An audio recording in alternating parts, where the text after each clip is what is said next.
This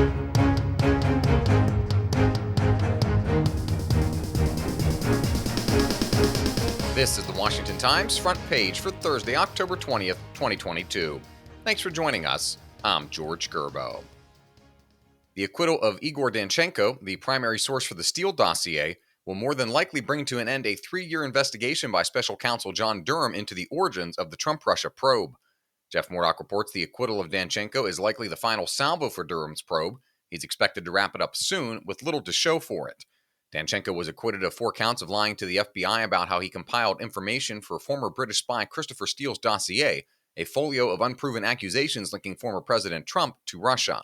A case brought earlier this year by Durham against Hillary Clinton campaign attorney Michael Sussman netted the same results. Sussman was acquitted of lying to the FBI while the trial shed light on misconduct by bureau officials. Washington, D.C. is on track to become the next Democratic-led city to allow non-citizens to vote in municipal elections. Ramsey Touchberry reports the D.C. Council sent a bill to Mayor Muriel Bowser this week that would pave the way for illegal immigrants who have lived in the city for at least 30 days to cast ballots in local elections. Federal law bars non-citizens from voting in national elections, but states and municipalities can extend the right for local and school board races. If the bill becomes law, the district will join San Francisco, 11 cities in Maryland, and 2 cities in Vermont to allow the practice. Former President Trump and other Republicans are discouraging mail-in voting this November. That's narrowing opportunities for their base to help Republican candidates get elected.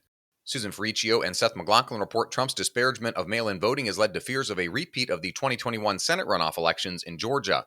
That's where depressed Republican turnout, spurred by Trump's false election fraud claims, helped Democrats win both Senate seats to take control of the upper chamber. At a campaign rally in Mesa, Arizona last week, Trump continued the warning to the midterm elections. He told hundreds of supporters to vote in person, claiming inaccurately that voting by mail could lead to election fraud. You can read all of these stories at WashingtonTimes.com/front page. You can also find our entire lineup of news, commentary, and sports podcasts at WashingtonTimes.com/podcasts.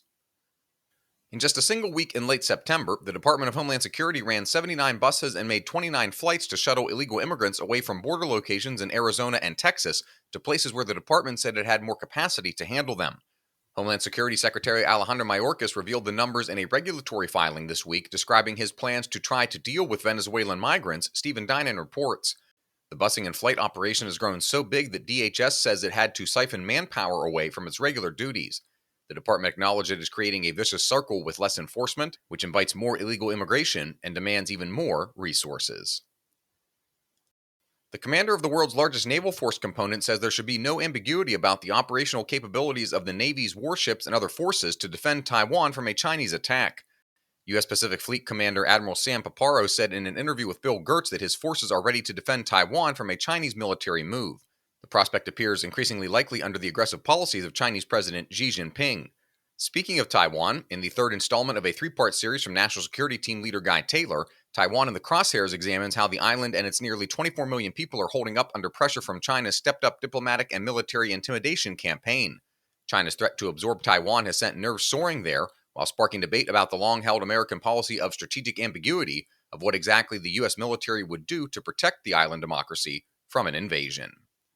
Find all of today's front page stories at WashingtonTimes.com/front page or on the Washington Times app, and find us wherever you get your podcasts. Just search Washington Times in any major podcast app. You can also find us on Twitter and Instagram at WashTimes for breaking news, sports, commentary, and more. For the Washington Times, I'm George Gerbo.